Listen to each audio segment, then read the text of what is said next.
Welcome to Drunk on Games, where we Cheers, drink, play!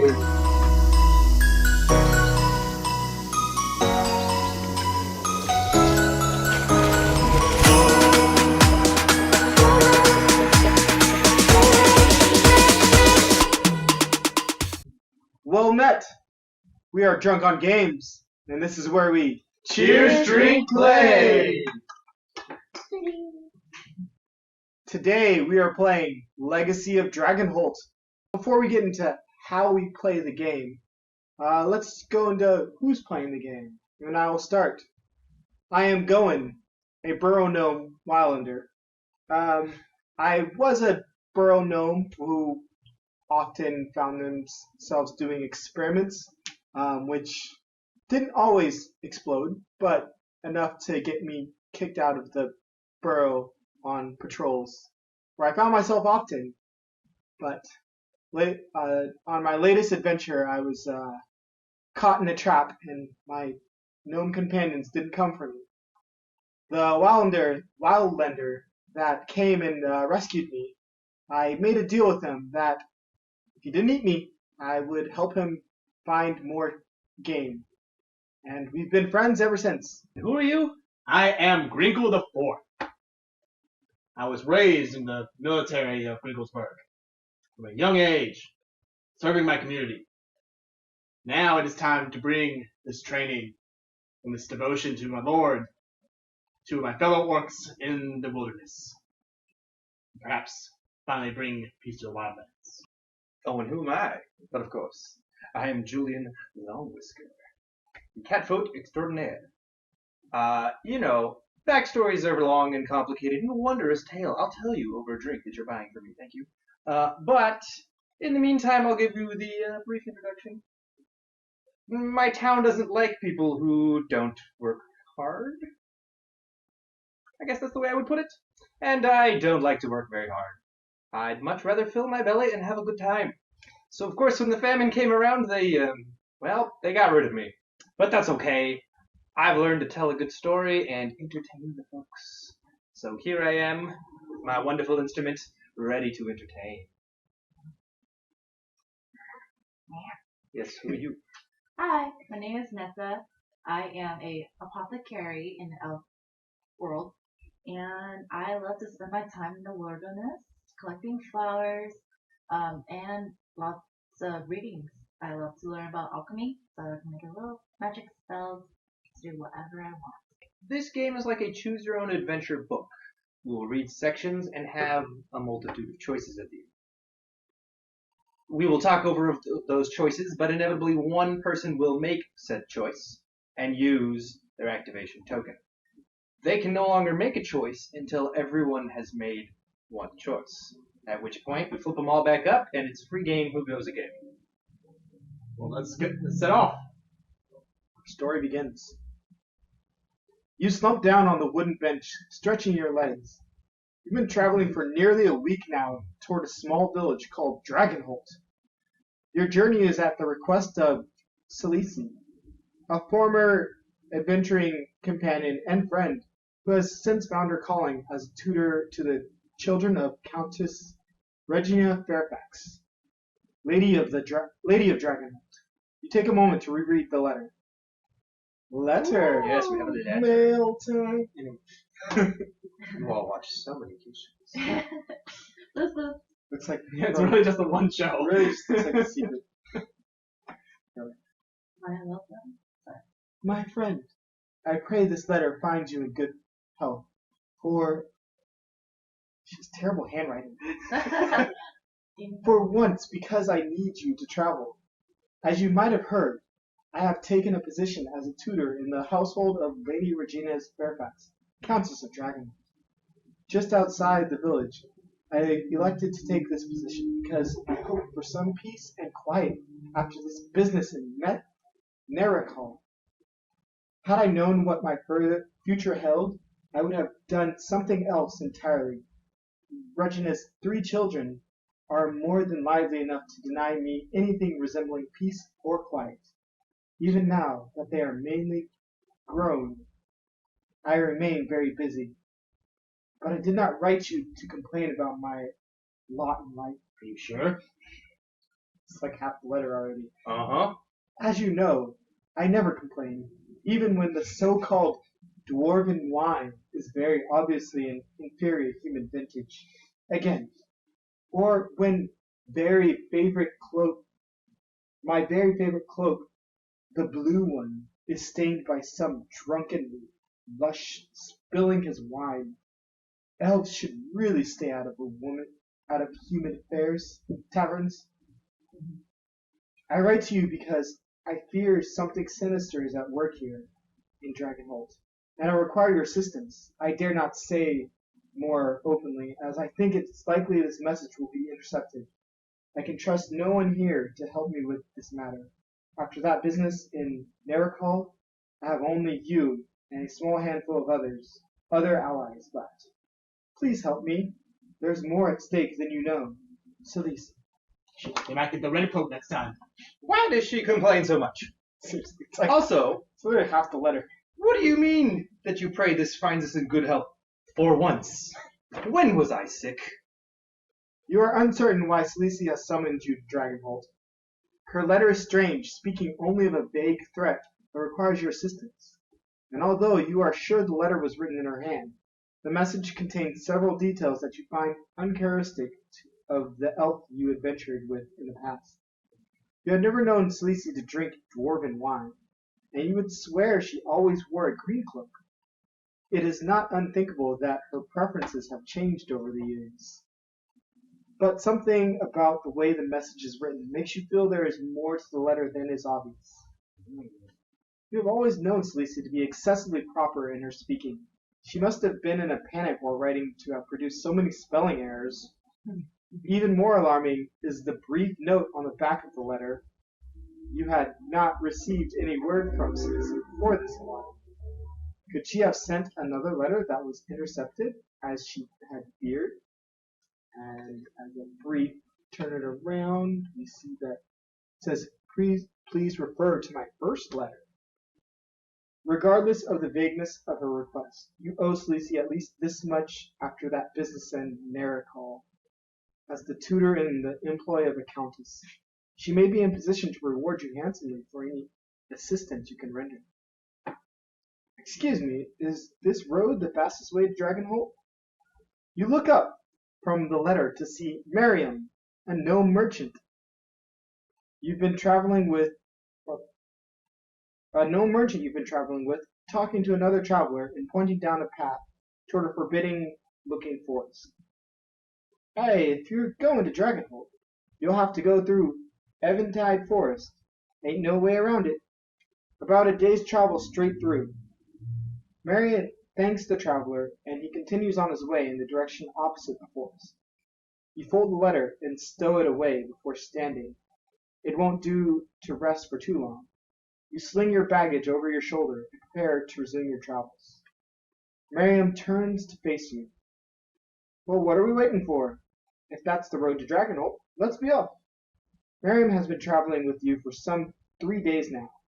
Like you, she's traveling to Dragonholt, and as she put it when you met, the more the merrier. We should proceed with caution, calls Braxton from behind you. The orc woman hefts Miriam's bag off the ground where the gnome had left it and drops it into Miriam's open arms. Rumor has it there are bandits who make camp in those woods. We should watch our backs as we pass through. Since meeting Miriam in the Orc Knight Errant, you have found Braxton to be the more cautious of the pair by a wide margin. I like this part.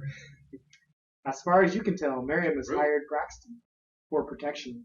But at times, the orc seems to dote on the gnome more than a bodyguard would.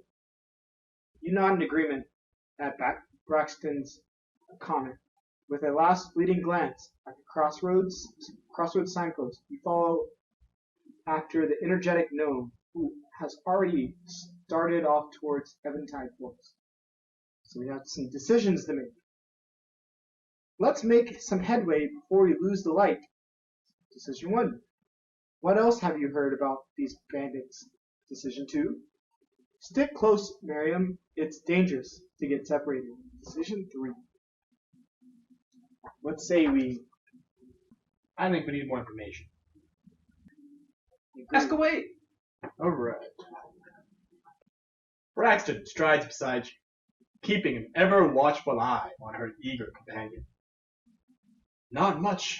I've just heard from some travelers that a number of caravans have been ambushed while passing through.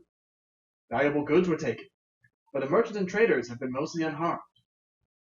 Mark Story Point S1. Story points are abstract recordings of the decisions you make throughout your adventures. They allow future entries or future quests to play out differently depending on the decisions you make. Story points are recorded on the story tracking sheet. Some effects and future entries will be resolved differently if specific story points have been marked. We've now encountered another decision point. Decision 1. We should hurry along before it gets dark. Decision 2. Miriam, best you don't get too far ahead. Chop chop. Kind of get to Dragonholt already. Okay, so we should hurry ahead, you say. Who made that decision? Oh, yeah, we should hurry along before it gets dark. Read 6:6.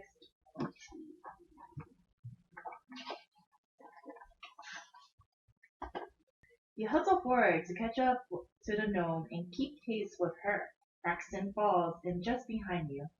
I understand your enthusiasm, but we must take our time once we enter the forest, or we may become lost. Mark story point A1, re-entry 134.1340. As you speak with your traveling companion, small trees begin to dot the terrain around you. Tall grass gives way to brush, and you soon find yourself at the edge of the forest. Time passes. The passage of time. Throughout your adventures, you will track the passage of time on the tracking sheet for the current quest. Each unit of time represents an abstract amount of time that could be anything from a few minutes to multiple hours, depending on the current quest. As you walk, you take the chance to become better acquainted with your fellow travelers.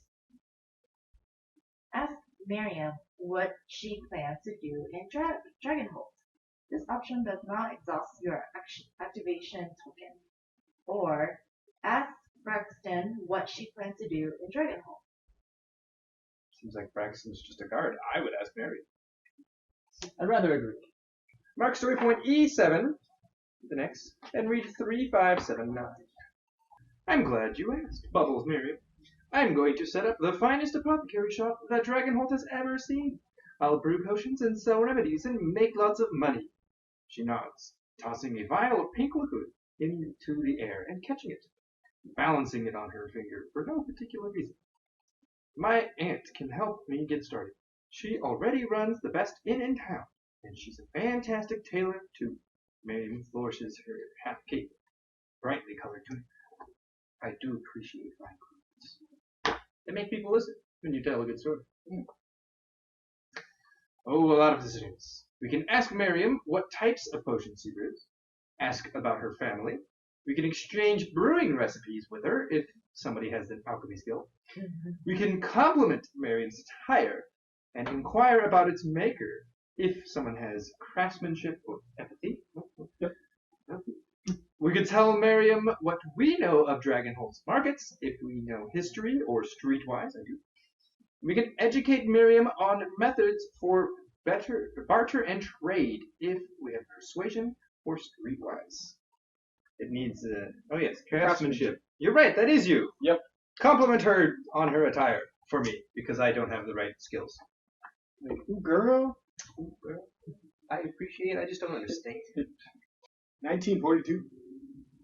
You compliment Miriam's clothes and make a few astute comments as to the skill with which they were made. The cape in particular seems like it's both tightly woven and brilliantly hemmed. You like it? Asked Miriam. Aunt Safi made it especially for me. It keeps the sun off in the rain, and I think it looks just dashing. She holds her cape out in her arms and makes a few swooshing motions, letting the fabric billow around her. Mark story points D4 and M3. If 2 or more time has passed, read 7094, just one. Otherwise, 76-16. You continue down the road, and the sky overhead is soon obscured by the foliage. Foliage. Boil it. Foliage of Keep the forest canopy. Streams of sunlight dance around you as a gentle breeze shakes the leafy ceiling. Miriam skips forward and spins through the shafts of light, smiling and laughing. It would be best if you stayed close. Becoming lost in the woods is all too common for those not accustomed to traveling without the sun or moon to guide them. Despite the orc's warnings, Braxton makes no additional effort to keep pace with the playful gnome. If story point N3 is marked, it's not N3 or M3? N. Nope. Right, don't do that. Otherwise, read 7094. What about you? Asked Marion. What are you planning to do in Dragonholt? Before you can answer, she hutches over and crooks one finger like a sinister hook, putting a sneer in her voice. Are you seeking vengeance on a terrible foe? Just as quickly as she swoons, throwing one hand artfully over her forehead. Or are you in search of love? Miriam tumbles backwards over a log with a squawk. She grins up at you from a pile of sticks and leaves. Or maybe it's just a chance encounter. She continues to talk about everything and nothing before finally pausing for breath. Ask Miriam about Eventide Forest. Ask Miriam how she met Braxton. Ask Miriam about gnomes. My decision. I'm the only one left. Because you know We can all talk about what decision to make. Yeah. Forest, Braxton, or gnomes? We can all talk about that. We have a gnome, Yeah. so screw that. Find out more about me later. Do we care about the forest, or do we want to know more about how Braxton's involved? I care about the forest. I care about Braxton. I'm interested in the relationship, to be honest. What's going on here? I like people more than places. Well, because people feed you. So gnomes? No. I'm going to ask Marion how she met. Nobody cares about gnomes. Okay, just get more fun. Miriam starts laughing before she even begins her story about meeting Braxton. Well, first of all, whenever Braxton tells you, I wasn't drunk, says Miriam. But we did both get thrown out of the same tavern together. It was a good night. I remember it rather differently, says Braxton. Well, that's because you're no fun. Miriam winks at you. You see, Braxton is a wet blanket. But she keeps following me around because secretly she knows that she would never do anything exciting if she didn't. Also, you pay me to keep you safe, says Braxton. Oh, also that, exclaims Miriam with a broad smile. If 2 or more time has passed, nope. Otherwise, read 3859.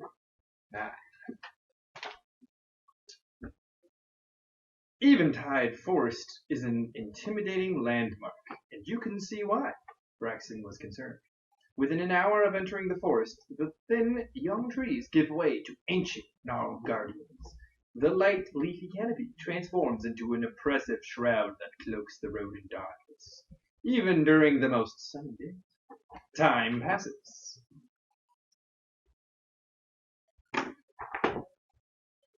In the darkness of Eventide Forest, a chilling stillness reigns, and even bird songs are drowned out by silence.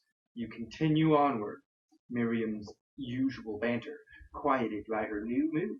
One part fascination, one part fear. Braxton keeps an ever-vigilant eye on the surroundings, her hand now resting on the pommel of the blade at her waist. You soon come to a stop when you catch up to Miriam.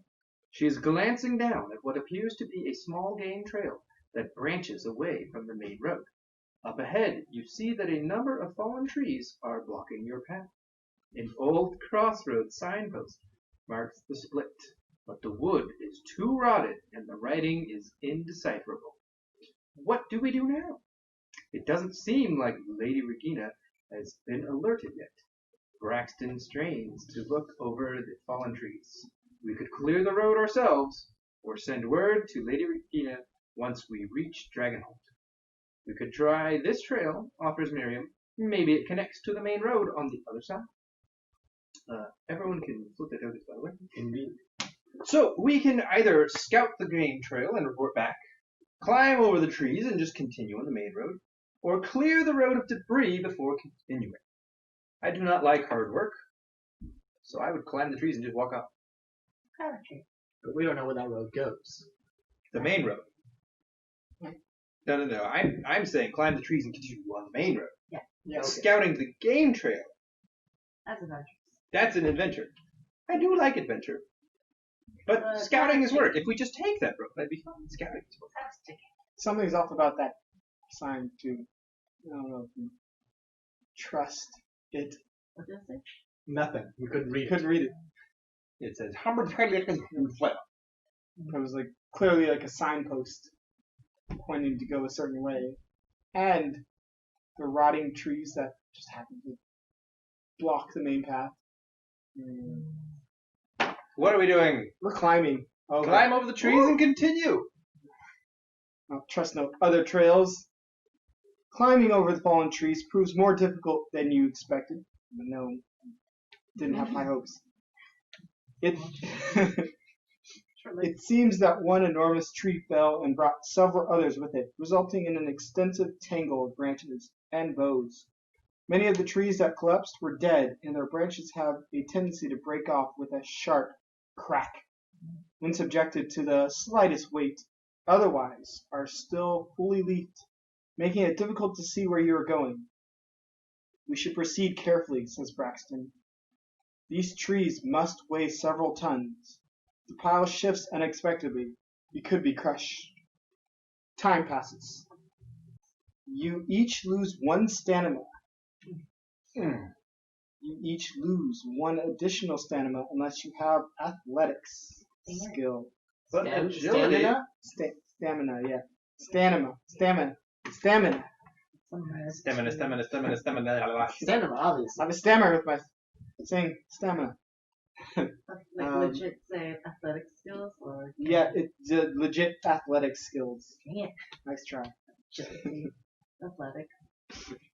I have athletics. Of course.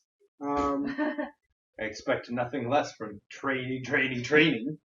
Stamina is a measure of how much you can push yourself or resist strain or damage. Excessive amounts of physical labor, prolonged exposure to harsh conditions, and physical damage suffered in combat all cause you to lose stamina. Now, if you lose stamina, subtract the amount from your current stamina, of course, recording your current. Yeah. If your current stamina drops to 0, one of your skills will be disabled, and you will recover 1 stamina. A disabled skill cannot be used until an effect allows you to recover that skill. Interesting. I like it. After a few missteps and undignified squawks, Miriam grudgingly consents to let Braxton lift her over the worst of the pile. We all have our talents, says Braxton at Miriam's disgruntled expressions. Mine happens to be lifting heavy things. Not that heavy, huffs Miriam. Not even by gnome standards. I am. Can I have a ride? I am. No, you're too heavy. Braxton laughs and hauls her down from her perch, finally reaching the road again on the far side of the blockage. Mark story point D6. After following the winding road for what feels like hours, you begin to fear that you are traveling in circles. Just as you are about to suggest turning back, Miriam calls out from beyond the next bend. There's a clearing up here. As you round the bend, you see Miriam staring up at a single massive tree that stands alone in the center of a clearing some 20 paces across. Although the great oak's canopy is just as thick as anywhere else in the forest, its branches reach well above the tops of the surrounding trees, affording you a view of the sky at the edges of the clearing. If 3 or more times has passed, it has? Okay. We'll read 35:49. It's already night. No wonder I feel so tired, Miriam mutters with a large yawn. Sure enough, when you look up, you see stars sparkling brightly in the vast emptiness of the night sky. You note how brilliant they seem so far from the torchlight of the city. At the edges of the clearing, several paths cut through the dense trees, leading away from the great oak in different directions. Only a few seemed well-traveled, but none are marked by signs. Braxton too has noticed the myriad options for further travel. We should get our bearings before making camp for the night. Miriam rolls her eyes at Braxton's suggestion. We can use the sun as our guide in the morning. I'm going to sleep. With that, she takes out a bedroll and makes camp at the base of the great oak. Decision time. So, determine your heading by observing stars. Convince Miriam to read the stars before she sleeps. Climb the great oak to look for a landmark. Leave the navigation to Braxton and turn in for the night. I like seeing the stars for now, so that when we go to sleep and we wake up, we know where to at least have some sort of idea. I think you guys are letting Miriam off a little bit too easy all the time. Because we let her run around. Brian didn't say come back. We kept letting her run. And we're just kind of letting her do her own thing. But I like her. It's not She's funny. She tells good stories. She has nice clothes. She reminds me of me. It's not our responsibility to watch it. It's true. She's not a child. It's true. Um, Well, we don't know her age. that's true. She can drink. So we know. What's the drinking age in Dragonholt? Is there a drinking age? 8 years old. Human years. I'm just kidding. Also, is this the reason why she got kicked out? We were kicked out of a bar. Why? Because I am not old enough to be in there. Do you not realize that I am 6 foot? I like the second one, but I don't have those skills. Convince Miriam? To look at the observe the stars, or is that the second one? Yeah. I could Yeah. convince her. I want to be ready for what may happen in the night. So I'll talk her into it. She did say you're a same personality. And I do like making people that remind me of me do work for me. It reminds me of what I don't want to do. Which one did you have? Perception? I sorry, have persuasion. I use perception. I see she's asleep already. Oh, damn it. Miriam seems eager to build the fire and turn in for the night. Who cares about the stars? She asks. We'll figure out which way to go in the morning. After some gentle prodding, however, she relents. Fine, fine, fine, she says, and skips out into the center of the clearing, gazing up at the sky. Okay, there's Latharina's star, she says, pointing at a glimmering point in the velvet darkness that looks, to your eye, just like all the other stars. So that means we need to go that way, she says, pointing again. Right, job done. Mark story point P3. On her way back, Miriam stops and leans down. She picks up something from the forest floor, examining it as she returns. What have you found? Asks Braxton. I'm not sure, says Miriam. I think this was carved by a human or an orc. Too rough to be made by an elf. A souvenir to remind you of our trip. Miriam tosses the trinket your way. You gain the wooden trinket, item B. The item cards. Woo-hoo, I get an item. Yes, suck it. This is what I get for doing the hard work to persuade people. To quote Mario Party. Got item. Yeah. I mean, I would have done it, I just don't have it. So items. Some effects can cause you to gain items. To gain an item, record the item's name on your character sheet, then search the item deck for the item card with the matching identifier. Shown in parentheses above. Keep the item card face up with your character sheet. You found this intricate wooden trinket at the Great Oak in Amidst Forest. It looks quite old. A heart is carved into the wood containing the letters T and U. You. It's to you. You assist Braxton in gathering some kindling and start a small campfire a few paces from the Great Oak. While you work, you can hear Miriam humming softly to herself. See, she's even musical. I told you. She reminds me of me. You set out your bedroll and relax. another one. Although you are all tired, a brief chat around the campfire is not an unwelcome event. Choices. Ask Miriam what she plans to do in Dragonholt. Again. Ask Braxton what she plans to do in Dragonholt. Or go straight to sleep. Braxton, she? Yes. Yep. Female orc knight. Hey, don't get any ideas. Sounds like you want to ask Braxton what's up. I am curious. probably Mr. Gardner. Braxton smiles gently, nodding her head in Miriam's direction. I will continue to protect our friend Miriam for as long as she requires my services. As you may have noticed, looking after her does not leave me much time for anything else. I resemble that remark, calls Miriam. After that, I am not certain. I was not certain what to do with myself before meeting Miriam either. I suppose I will travel to a larger city and try to find employment. We have many decisions. Number 1. Ask Braxton about her past adventures.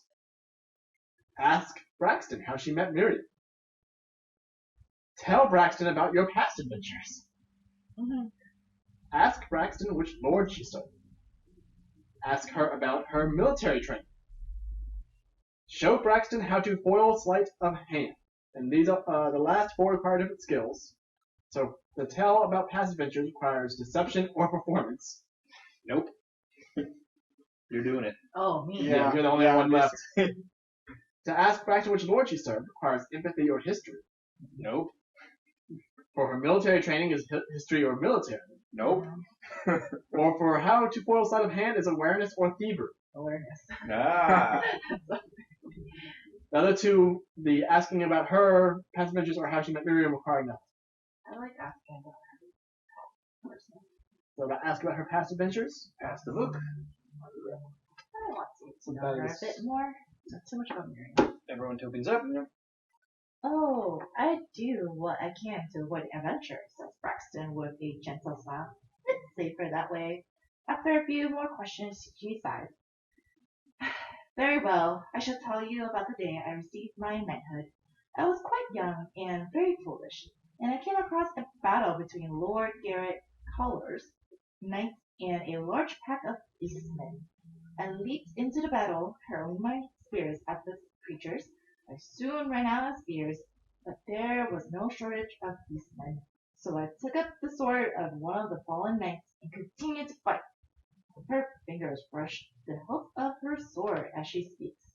When the battle was over, only Lord Cowler and I were still standing. He knighted me on the spot. She turns away, looking at the forest floor. Is that the sort of thing you wanted to hear about? Mark story points C3 and O2. So I like it when we get multiple. So we have 2 or more time have passed, so therefore I read 4, 3, 2. You changed the subject and looking to ask Braxton what she knows about Dragonholt. I've never been to Dragonholt myself, says Braxton. Lord Color's lands were west of here, so I never had occasion to visit. I did hear that the village was a fine inn. You heard that from me, calls Miriam. Miriam's aunt runs the place, says Braxton with a smile. Apart from that, I think the place is rather unremarkable. A small collection of houses surrounded by farms and orchards. She frowns and drums her fingers on the hilt of her sword, looking all around. Well, there was that one story about a brave hero who could trigger the dragon's flame in his throat. But I think that was just a story. And Braxton lapsed into a comfortable silence for some time. I don't know that story. I want to know that story. Tell me that story. Also, can you appreciate that? Like, Miriam said at the beginning of this that she was tired and wanted to go to sleep. Yeah. Just to like interrupt him. Eavesdropping. Alright, 3 options. Ask Braxton about her family. Ask Braxton about orcs. Or lead Braxton to her thoughts. Continue by leaving. I continue by leaving. Don't mind her, Miriam says to you in a hushed voice. Braxton isn't much for socializing. Don't take it personally. I'm sure she'll warm up to you over time. 2 or more time has passed, therefore 1096. Miriam lets out a long yawn, and you second the motion. As you nestle into your bedroll for the night, Braxton speaks up. Best we don't all sleep at once. I'll take the first watch. Can I count on you Can I count on you to take the second? You nod your agreement and drift off to sleep. One of you must volunteer to keep watch. Refresh your activation token if you are keeping watch. The rest of you exhaust your activation token. Who's keeping watch? I'll keep watch. That's what I thought. I'm gonna go sleep. I've probably been asleep. No, I've listened to this. 2 times passes. You each recover 2 stamina. Woo! Yes. Perfect. You rouse from your slumber to gentle coaxing from Braxton. Your turn at watch, she says quietly. You rub your eyes for a moment and sit up, taking a drink from your canteen to wake yourself. You glance around camp at your fellow travelers. Braxton prepares her bedroll, lies down, and is quickly asleep. Miriam stirs for a moment, possibly awakened by the brief commotion, and rolls to her other side. A gentle silence takes hold of the clearing. Your journey to Dragonholt has been a long one, and now you are no more than a half day's travel from your destination. The crack of burning branches from the campfire keeps you company as you keep watch. The moon is beginning to set, and you know the light of a new dawn will soon grace the forest clearing where you have made camp. Just then, you hear a rustling in the thick brush. What was it? Bush, like brush. Yep. Thick brush on one side of the camp, and recall Braxton's warning about bandits. 3 options. Watch the further movement or signs of danger. Arm yourself and take a closer look. Which does Already know what Megan is. which that one does not exhaust your activation token. Or the last one, wake your fellow traveling companions. Arm myself and take a look. It's like hiring. Damn well knew it. And especially it doesn't exhaust his Yeah, token. it's not exhaust. Easy. You grab your weapon and slip out of the camp, circling around towards where you heard the sound. As your eyes adjust to the darkness, you move silently from tree to tree, and soon find yourself behind a small group of rough-looking people, lurking in the bushes and watching your camp. Bandits. Mark story point X1. There are 3 bandits directly in front of you, 2 men and a woman, in torn and stained clothing and scraps of leather armor. The woman holds a strung bow across her knees as she crouches, while one of the men has a spear and the other a long knife in his hand. Wasn't someone on watch by the fire? Asked one of the men. I don't see anyone there now, says the woman. Quiet, says the other man. Wait for the signal. They clearly haven't noticed you, which is clearly they're intending to attack your traveling companions. Is that the signal? When they die. Option 1, shout a warning to your traveling companions. Option 2, draw your weapon and engage the bandits. Option 3, sneak up on the bandits and ambush them. Requires stealth. Clanky bastard. What was the second one? I was curious. Draw your weapon and engage the bandits. I appreciate them thinking that you haven't already drawn your weapon Alright. to pick this option. More weapon. So yeah, you're drawing your second weapon. One's already out. Oh, so I do need one. Spear and a Clicks a button on the sword. Second sword pops out. extended. Splits it in half. Oh. What concerns me is that they're waiting for a signal. That's what concerns me. I am going to shout a warning. Oh. Because that is going to be the better option in the long run. You shout a warning and rush back into the camp, hearing the bandits swear and move to follow you. We're supposed to wait for the signal, hisses one. That was the signal, shouts the other. As you skid to a stop by the campfire, you see Braxton already on her feet with her shield in hand. Miriam is still staggering out of her tangling blanket. What is it? Grumbles Miriam. What's going on? Bandits, rumbles Braxton, as a half-dozen of the desperate-looking figures run into the firelight, weapons held high. You reach to a belt pouch to retrieve a mixture that will stop the approaching bandit in his tracks, but the bandit's charge is faster than you thought, and you fumble with the flap. In a moment, the bandit is upon you, his mace held high. You pull a glass vial from your pouch, but to your dismay, it is no more than a mundane mixture, not yet ready for use.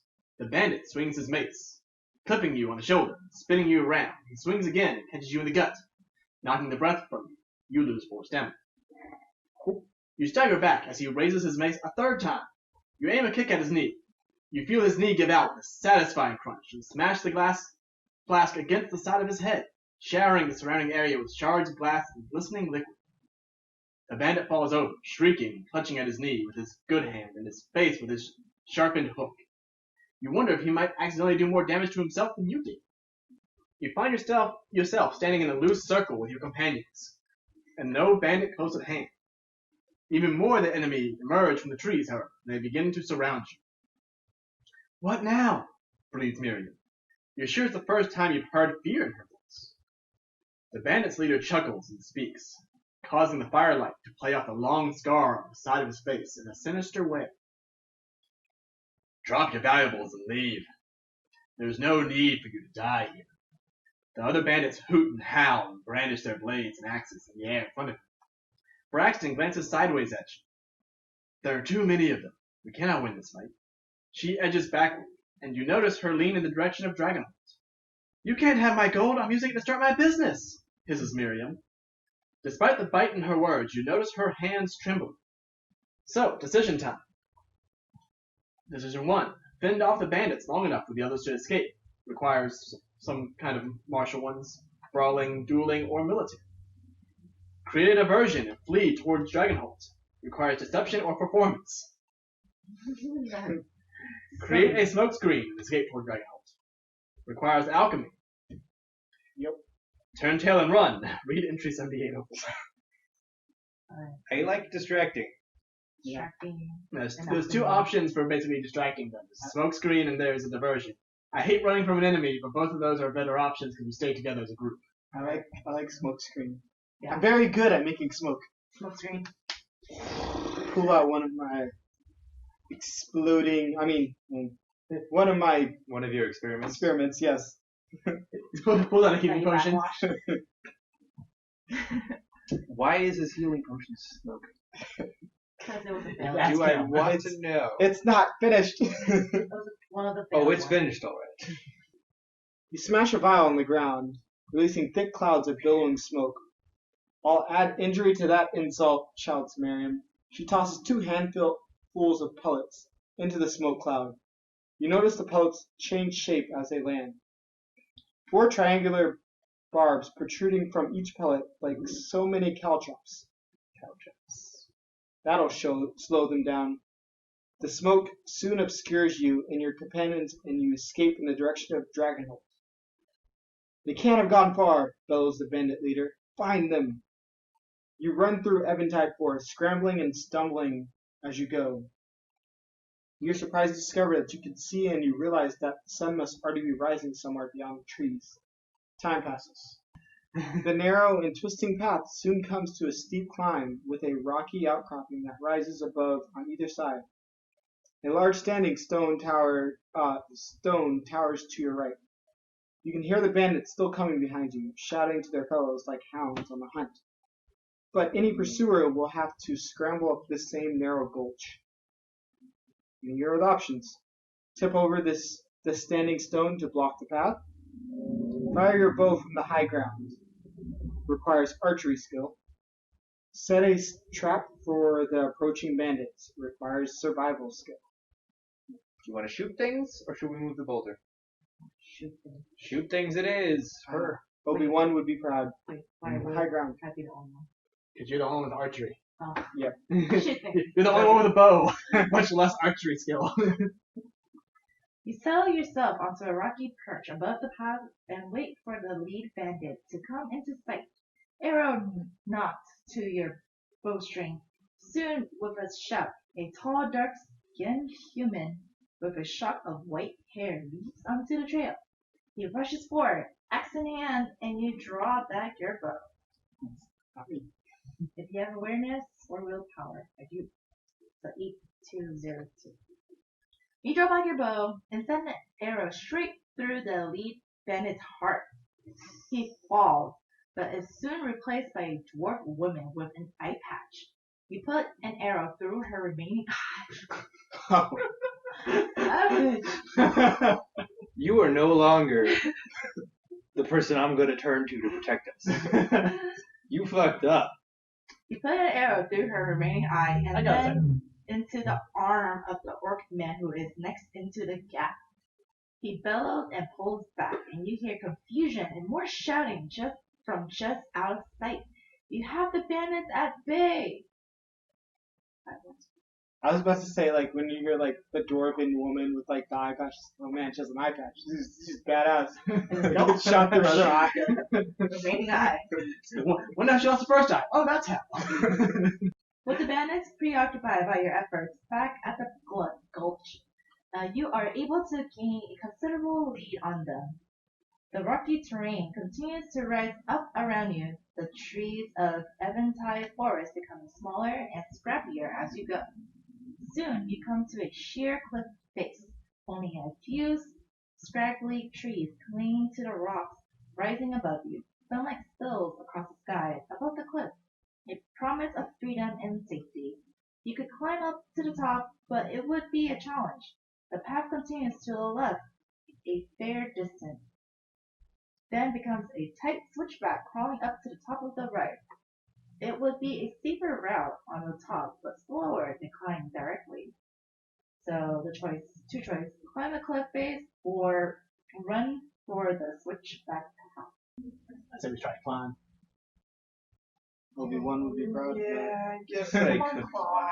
climb. I mean, I can. I could. Okay, we'll climb. I climb the cliff face. Read entry 4055. You scramble up the cliff face, relying on the trees that cling to the cracks in the rocks for handholds. This proves unwise, as not all the trees are anchored securely enough to bear your weight, and you find yourself dangling from your fingertips above a steep drop. You lose 2 stamina unless you have athletic skill. Miriam isn't making this any easier either, despite Braxton's efforts. I'll be fine, she huffs. I'm not the only one here who needs help, she says with a nod at you. In fairness to the gnome, she's not dangling from her fingertips. Braxton makes her way over to you and helps you regain your footing. Test each toe hold before you put weight on it, she says. You resume your climb, but you hear shouting below you. The bandits have reached the bottom of the cliff. They immediately begin pelting you with arrows and stones, making the rest of the climb a nightmare. You each lose 3 stamina unless you have agility skill. Dang it. Cats always land on their feet. Finally, you make it to the top, gasping for breath. You are safe from the bandits' arrows up here, but the bandits have already begun to climb up after you. Throw rocks at the bandits. I was just thinking that. Read entry 8263. Return fire with your bow. Archery. Smash a vial of alchemical fire on the cliff face. Requires alchemy. Blast the cliff face with runic magic. Requires arcana or runes. So my first instinct was right. I'm gonna throw rocks at these bitches. And lose 3 stamina. You and your companions gather rocks and begin to hurl them down at the bandits below. Some of your rocks impact on arms and heads, but even the ones that miss knock others loose from the rocky terrain, causing small cascades of scree and gravel to pelt and harass your pursuers. Driven back by a steady assault of stones and probably just as tired as you are, the bandits turn back and retreat to the forest. You have escaped! Nice. Read 9999. Last entry. As the sun climbs above the trees, you continue your journey toward Dragonholt. At your new elevation, the trees are smaller and farther apart, and at some point you have passed an invisible barrier, where you are not enforced so much as a rocky plain with occasional trees. Dragonholt lies below you, and you can see the beacon tower rising above the trees, the sun climbing the sky behind it. You have less than an hour of walking before you. Time passes. Right. Ooh, looks like we're going to get there a little early. Fought off bandits and still got there early. Throw rocks. Always works. Rocks fall. Everyone dies. It's a known truth. It's 5th grade. Yeah. At length, you walk through an orchard and twist trees heavy with fruit and propped up with weathered boards and poles. Then you find yourself on Dragonholt's main street, walking beneath the dueling dragon statues that serve as the closest thing to a city gate. One dragon is carved from black stone, the other from white, and they arch across the street above you, not quite touching. Marvelous, breathes Braxton. Some sort of memorial of the Dragon Wars, says Miriam. This way, she says, and skips down a cobbled street, as if she hadn't been woken in the middle of the night by bandits. You cross a crowded village, green that is laid out before a garden shrine with a domed glass ceiling. In front of the shrine stands a marbled spire, atop which burns a beacon fire. Then you pass a building, dark with soot and marred by broken windows. Your work? Miriam pauses at an intersection and peers down 2 side streets before nodding vigorously and leading the way south. We'll get a proper breakfast as soon as we find my aunt's inn, she says. It's called the Swan. Does it have a lovely white swan painted on its sign? Asks Braxton. Yes, it does, says Miriam. Oh, then is that it? Just there, she points, and Miriam beams. So that's it! Let's go! Of course you wouldn't notice. She rushes off in a fresh burst of energy, leaving you stumbling along behind.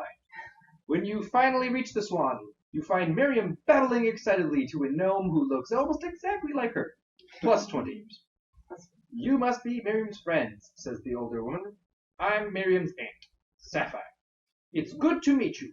She welcomes you inside, and you step down into the blessedly cool, half-sunken common, where a scattering of thick oak tables and sturdy chairs lie beneath rafters strung with herbs and root vegetables.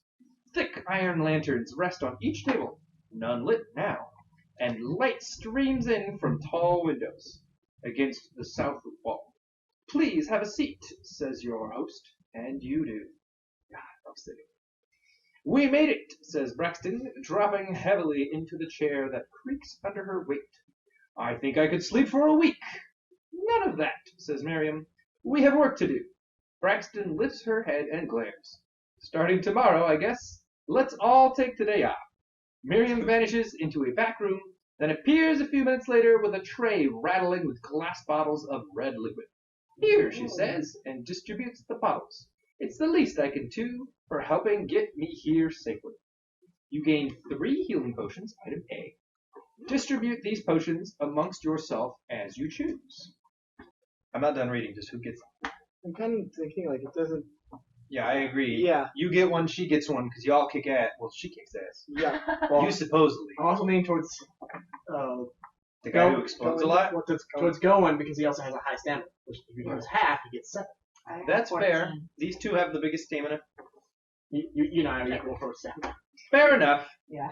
All right, you guys, mark that you have healing potions. You. Everyone but me. Oh. So you guys, use guys. Sapphire returns a moment later with a large tray overflowing with plates of yellow eggs, loaves of dark brown bread, and a tall pitcher of milk. Ah, she is my hero. I hope you'll stay at the Swan for as long as you like, she says. No charge, of course. Not after what you went through to get my Miriam here safely. And that's how we lost Julie in Love Whiskers. I'll fucking stay here. I'll sing you a song and eat all day long.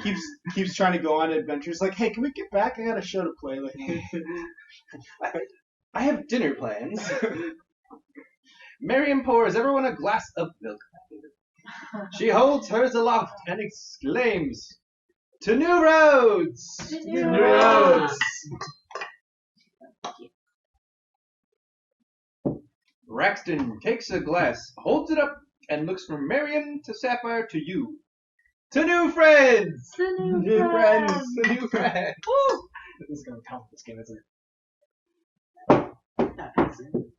Then no, the meal is amazing, and you soon collapse in rooms provided by your generous host.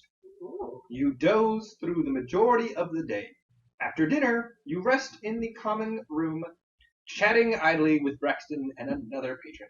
Soon, the lack of a good night's sleep is too much, and you retire to your room.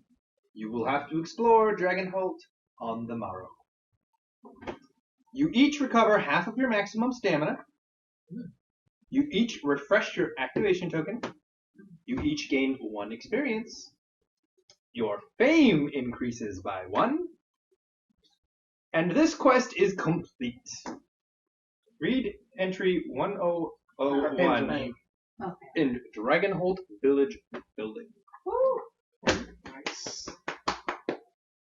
Good start to an adventure. Yep. We have become famous. We have locked down free food and loud housing. So I'm already happy. That last entry really made me hungry, though. Hell yeah. I hope you guys had as much fun as we have. But remember to drink responsible, cause We won't! We won't indeed. White Swan.